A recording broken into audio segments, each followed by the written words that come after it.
खुलुमबाय नोंथांमोनखौ आंनि YouTube चेनेलाव बयखौबो बरायनाय जाबाय। लोगोसे दिनै नोंथांमोननि गेजेराव मोनसे गोदान भिडिअ लानानै फैदों। बे भिडिअनि गेजेरजों नोंथांमोननो माखासे गेदेरथार खौरांफोरखौ होनो लादों। फारियै नायलांदो 1 नम्बराव दङ। मैया थांनाय 19 खालाराव बिटिआर गोरोबथानि दफा बायदियै आसाम सरकारा सा 1279 बारग' एनडिएभिफोरनो राङारि अनसुंथाइखौ गुवाहाटी मेडिकेल कलेज हस्पिटालनि नब्लाङाव होनाय जादों। आसाम सरकारनि नखर बिफान आरो आसाम पुलिस स्पेसियेल ब्रान्चनि बानजायनायाव बे अनसुंथाइ होनाय हाबाफारिखौ आसामनि गाहाय मन्त्रि सर्बानन्द सन'वालनि आखाइजों होनाय जायो। बे अनसुंथाइ होनाय हाबाफारियाव बाहागो लादोंमोन डिजिपि भास्कर ज्योति महन्त, पुलिस कमिशनार मन्ना प्रसाद गुप्ता, फाइकि बिफाननि गोबां गोजौ थाखोनि दैदेनगिरि, बिटिआरनि गाहाय मावफुंगिरि प्रमद बर', आसाम सरकारनि सेक्रेटारि बिष्णु बरुवा, पुलिस आयेन बिफाननि डाइरेक्टर जी.पी. सिंह, बिटिसिनि लेङाइ गाहाय मावफुंगिरि गबिन्द चन्द्र बसुमतारी आरो निर्जन बर्मन मोनहा सा 1279 बारग' एनडिएभिफोरनो साफायाव 4 लाख रांनि फिक्स डिप'जिट होनाय जादों। बिटिसिनि मोनब्रै जिल्लाजों लोगोसे आसामनि गुबुन मोन 10 जिल्लानि बारग' एनडिएभिफोरनो बे केसखौ होनाय जादों होनना मिथिनो मोन्दों।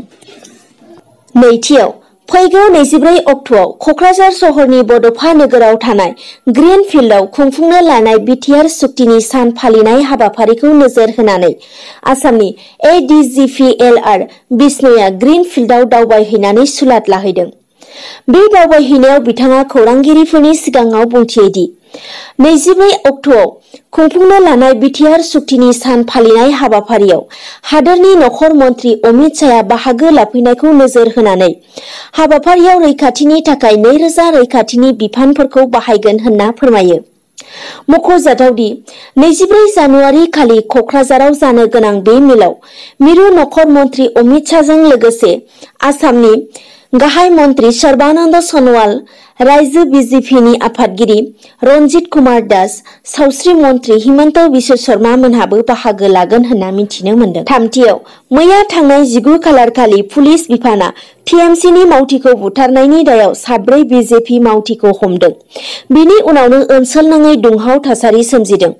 खौरां मोननाय बायदिब्ला जलपाइगुरि जिल्लानि मैनागुरि टिएमसिनि मावथि रन्जित अधिकारीनि सायाव गोबौ हाथियारजों गाग्लोबदोंमोन आरो फुंनि समाव रन्जितनि गोथै सह'खौ बोखांनो हानाय जादोंमोन। बे जाथाया 18 जानुवारि खालि हराव दोलोनि मेलनिफ्राय फैबाय थानाय समावनो जाथाया जादोंमोन होननानै खौरांनिफ्राय मिथिनो मोननाय जादों। ब्रैथियाव मोनसे दुखुनांथाव जाथाय मैया थांनाय 19 खालाराव गंसे ट्राकनि जाब्रबथायाव जिउ खोमानाङो सा 15 सुबुङा। गुबुन फारसे जोखोम जादों सा 6 सुबुङा। मंगलबार खालि फुंबिलिनि समाव जादों बे दुखुनांथाव जाथाया। पुलिस बिफाना मिथिहोनाय बायदिब्ला जिउ खोमानाय सुबुंफोरा गासैबो खामला मावग्रामोन आरो बिथांमोननि न'आ राजस्थानावमोन। लामा जिङाव खामलाफोरा उन्दुना थानाय समावनो बे जाथाया जायो। पुलिसआ फोरमायनाय बायदिब्ला ट्राकआ खुसेर लांबाय थानाय समावनो बे दुखुनांथाव जाथाया जादों। मख'जाथावदि बे जाब्रबथायाव आरो गोबां सुबुंनि जिउ खहा जाबावनो हागौ होनना फोरमायदों। बाथियाव 2021 मायथाइनि 26 जानुवारि सुबुंखान्थि सानाव थानाय नङा गुबुन हादरनि आलासि। बेजों लोगोसे बे बोसोरनि सुबुंखान्थि साननि पेरेडखौ गुसुं खालामनाय जागोन। खालि सा 401 आर्टिस्ट आरो फरायसाफोराल' पेरेडआव बाहागो लागोन। सुबुंखान्थि सानखालि पेरेड नायनो थाखाय राजा लामायाव 25,000 सुबुंफोराल' बाहागो लानो होनाय जागोन। बिनिनो खालि 4,000 सरासनस्रा सुबुंफोरा बाहागो लानो हानायनि गनायथि मोनगोन। 15 बोसोरनिफ्राय 65 बोसोर बैसोनि सुबुंफोराल' सुबुंखान्थि साननि पेरेडआव बाहागो लानो हानायनि गनायथि मोनगोन। मोनथिहोनाय बायदिब्ला कभिड-19नि थासारिखौ नोजोर लाखिनानै मिरु सरकारा बे थांखिखौ लादों होनना मिथिनो मोन्दों। दथियाव सिम्बरगावनि माइनाव नोगोर फोथाराव 19 आरो 20 जानुवारि खालार खालि साननैनि हाबाफारिजों खुंफुंनो लानाय गिबि साना मैया जानानै थांजेनबाय।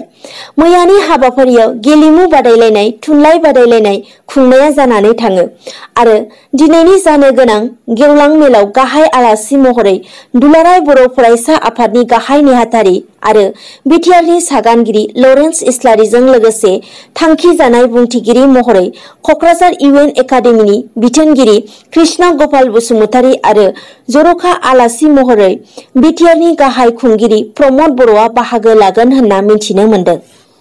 स्निथियाव तामुलपुर दख'रा दुलाराय बर' फरायसा आफादनि 33थि बोसोरसालिया जथुमाखौ साननैनि हाबाफारिजों खलबारि बाथौ सिबिसालि लांगोनायाव मोजाङै खुंफुंलांबाय। गाहाय आलासि महरै नुजाथिदोंमोन दुलाराय बर' फरायसा आफादनि बुंथिगिरि मुस्रि फनिन बर' आरो तामुलपुरनि एमएलए मुस्रि इमानुएल मुसाहारि बिथांमोनहा। दाइनथियाव हादर नाङै बार्ड फ्लुनि गोसारनाया बांनायनि जाउनाव गोबां दाउफोरा जिउ खोमानो गोनां जादों।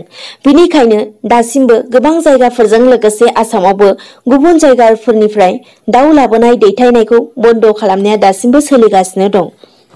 गुथियाव भारत सरकारा नसुंसेनि हादोर भुटान रायजोजों लोगोसे भारतनि नसुंसे हादोरफोरनो 10 मिलियन कर'ना भेक्सिन हरनो फोसावदों।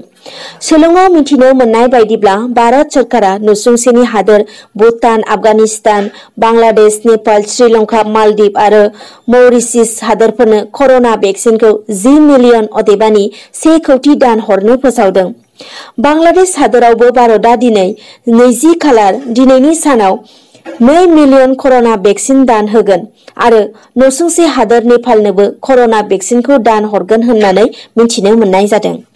जेथियाव मैया थांनाय 19 खालाराव मोनाबिलिनि 7:30 रिंगायाव जानाय आइएसएल जोलुर बादायलायनायाव हायद्राबाद एफसिनि हेंथायै गेलेदोंमोन ओडिशा एफसिआ, नाथाय मोन्नैबो टीमा गरसे गरसे सोलायनो हानानै ड्र जालायनो हादोंमोन। हायद्राबाद टीमनि जानानै जोंनि बर' फिसा हलिचरन नार्जारियाबो गेलेदोंमोन आरो दिनै जानो गोनां जोलुर बादायलायनाया केरेला ब्लास्टारनि हेंथायै गेलेगोन बेंगालुरु एफसिआ। जिसिआव गसाइगाव महकुमानि दलगावनि थागिरि आगुनि आसामनि डाइरेक्टर अफ एडुकेशन मानगोनां जपेन्द्र नाथ नार्जारिया मैया थांनाय 19 खालार खालि जोबथा हां हगारबाय। मख'नो गोनांदि बिथाङा बिएससि खुंथाय समनि बारग' सोलोंथाइ बिफाननि सामलायगिरिमोन। बिनि सिगां बिथाङा क'क्राझार जिल्ला फरायसालि नायगिदिंगिरिमोन। बिथाङा गसाइगाव हिनजावसा गोजौ फरायसालिनिबो गाहाय फोरोंगिरि जादोंमोन। लोगोसे गसाइगाव हालामनि समाजारि जिउ खुंनायाव बिथाङा गोबां बिहोमा होबोदोंमोन। दिनैनि भिडिअआ बेखिनियानोसै। नोंथांमोना जुदि आंनि भिडिअखौ नायनानै मोजां मोनदोंब्ला लाइक, कमेन्ट, शेयार, साबस्क्राइब खालामनो दाबाव। एसेनोसै, गोजोन्थों।